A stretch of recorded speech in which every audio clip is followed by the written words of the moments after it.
Hi hello నమస్తే welcome back to Tejas kitchen అండి. ఈరోజు సూపర్ టేస్టీ అయిన రవ్వ పాయసం ఎలా తయారు చేసుకుందామో చూద్దామండి. ఇది కేవలం 5 నిమిషాల్లో చేసుకోవచ్చు. ఈ శ్రావణ మాసంలో శుక్రవారం పూట మార్నింగ్ ప్రసాదంలో అయినా చేసుకోవచ్చు.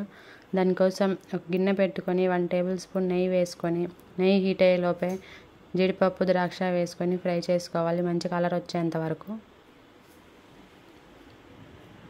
ద్రాక్ష పొంగేంత వరకు మంచి కలర్ రానివ్వాలి.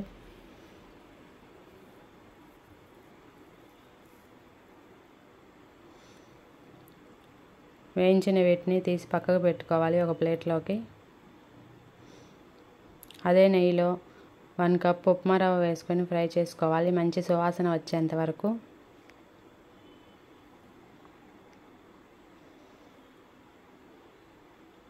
ఇది సిమ్లో పెట్టుకొని ఫ్రై చేసుకోవాలండి.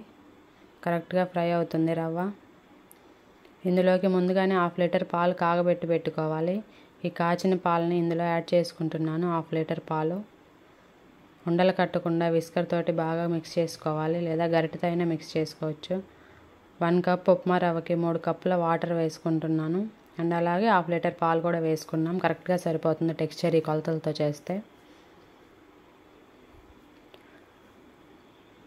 బాగా మరిగేంత వరకు మరిగించుకోవాలి సిమ్లో పెట్టుకొని.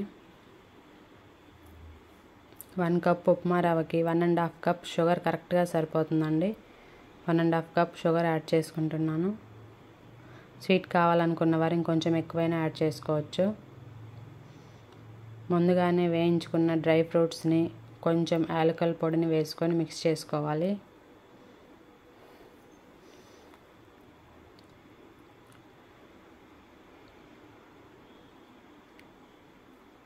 టేస్ట్ కోసం కొంచెం సాల్ట్ వేసుకోవాలి, మరీ ఎక్కువ వేసుకోవద్దండి. కొంచెం స్వీట్ కాబట్టి ఒక లిటిల్ బిట్ వేసుకుంటే సరిపోతుంది.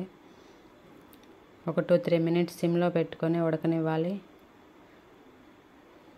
ఈ టెక్స్చర్లో ఉంటే ఇంకా కరెక్ట్గా సరిపోతుందండి పాయసం. మరి గట్టిగా ఉన్నా బాగోదు, జారుగా ఉన్నా బాగోదు ఈ పాయసం. అంతే అండి, చాలా సింపుల్. కేవలం 5 మినిట్స్లో చేసుకునే రవ్వ పాయసం ready. Okay friends, thanks for watching. Subscribe to my channel Teju's Kitchen.